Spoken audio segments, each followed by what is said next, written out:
Ете ја видовте целата големина и гнасотја на нетрпеливоста што ја има Европа кон Македонија и кон македонците. Некој паметен човек рекол, светот на малото се рефлектира во светот на големото и обратно. Затоа не е неважно ова што се случи со ракометниот дуел помеѓу македонски Алкалоид и грчки АЕК. Видовме дека спортот е одамна инфициран од вирусот на политиканството, од вирусот на европската нетрпеливост кон секој оној кој што не е дел од таа унија. И баш супер што сите го видовме тоа како функционира на дело. Затоа не е ова само ракомет. За спорт не правиме муавет, ова нема врска со спортот што му се случи на нашиот клуб Алкалоид. Токму затоа највитешки би било да им ја дадете титулата на плачковците, со тоа ќе го запечатите срамот на Европската ракометна федерација. Оти цел свет виде што се случува, цел свет му е јасно што се случува, странски спортски аналитичари, коментатори, новинари го коментираа оној срам што му го нанесува на Европскиот ракомет и грчки АЕК и Европската ракометна асоциација или федерација.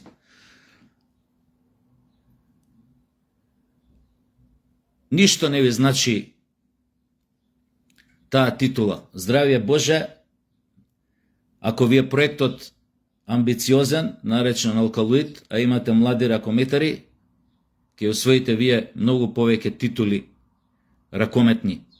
Но, со овој потек, ќе и покажете на тие тама во светот на ракометот какви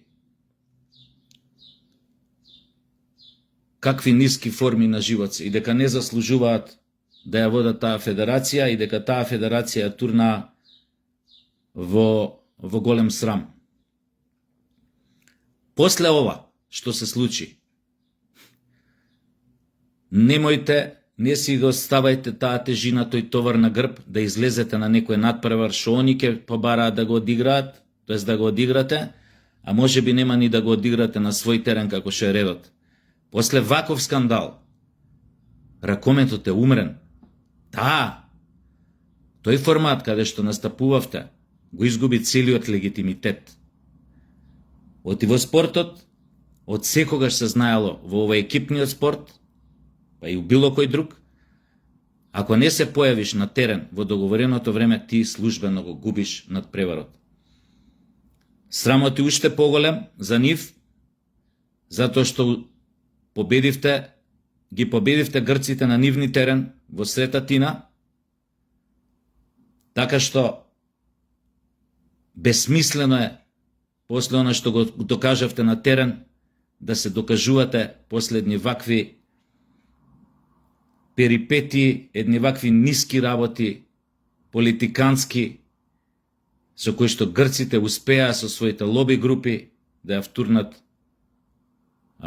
Европската ракометна федерација во својата, би рекол, крајно шовинистичка приказна за тоа зошто не сакаат да излезат на терен и зошто не можеат да дозволат да изгубат титулата од еден македонски клуб. Ово уште еднаш треба да ни стане на сите јасно преку овој скандал. Пак ќе повторам зошто, затоа што светот на малото се рефлектира во светот на големото, се огледува и обратно. Светот на големото се огледува во светот на малото. Тој однос на нетрпеливост кој што го гради, кој што го има Европа, кој што го негува таа Европска унија кон нас повеќе од 3 декади, треба само да не да ни ги доотвори очите и да сватиме со кого си имаме работа. Затоа го зборувам ова, инаку спортот како спорт гледано чисто како спорт е спорт и тоа нема врска со ништо друго. Но овдека приказната е сосема поинако. Не користат, користат секој сегмент, секој настан да ти го земат правото да се радуваш, да ти го земат правото на иднина, да ти го земат правото на живот. Тоа е нивната политика кон Македонија. И кон се што е македонско. Кон се што е македонски производ. И не очекувајте ништо подобро и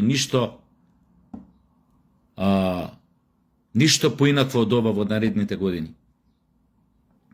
Доека не се распаднат самите. Затоа што ваквиот начин на делување, ова истото го прават со бугарите, не принципиално ги поддржуваат во нивниот шовинизам кон нас. Еве тоа од политиката, од политичката, би рекол, маса, се префрли на спортските терени. Затоа е ова голема приказна сама по себе. Затоа нивниот срам е голем. И после ова, Европската ракометна федерација треба да си поразмисли, или ако има некој чауш над нив, ако сакаат ракометот и понатака да го развиваат на спортски план, да ја кренат неговата вредност, ќе мора многу луѓе од таа федерација да поднесат оставки заради ова што го направија против македонскиот клуб. Затоа треба да бидеме, да се свртиме малку кон себе си. Премиерот беше сосем на место неговата изјава дека нема да се помести ни трошка од позициите што ги има и кон другиот наш сосед Бугарија, се додека тие во тамошната комисија за малцинства не внесат македонци. Замислете каква е тоа, какви се тие двојни аршини. Тие бараат да влезат, оние кои што се нарекуваат овде бугари, бараат да ги ставиме во македонскиот устав, а за возраст не сакаат да стават македонец ниту во тамо некоја комисија за малцинства што имаат формирано. Апсолутно ја имате 100% поддршка, ја мислам, од цел народ, од сите македонци, па и од сите граѓани, зошто не, на Македонија, во вашата борба да држите до своето, да држите до достоинството. И уште една работа ќе кажам, ова ми го пиша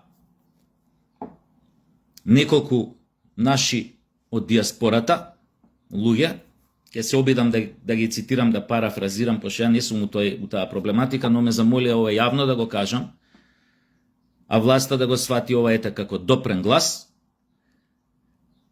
имено за виза за престој, што ја бараат нашите во диаспората, во Македонија, за да може да се врати, еве да живее, така ми објаснија, во одредени канцелари, тоест од одредени канцелари им барале мито, и наместо да ја завршат работата во канцеларија, барале нивните средби за да се прецизираат работите во врска со таа виза за престој. Сега не се разбирам, извинете, мислам дека пренесувам коректно. Замислете, барале наместо во канцеларија, каде што е местото тоа да се направи, да се гледаат по ресторани, по кафани, веројатно да се отвори можноста да се побара мито и таква работа. Значи, нова се ми се пожалија неколку луѓе од диаспората, ја не сум во во таа проблематика упатен, но ги молам властите наши да го разгледаат ова и колку има вистина во сето ова и нормално соодветно да реагираат доколку се открие некоја таква работа.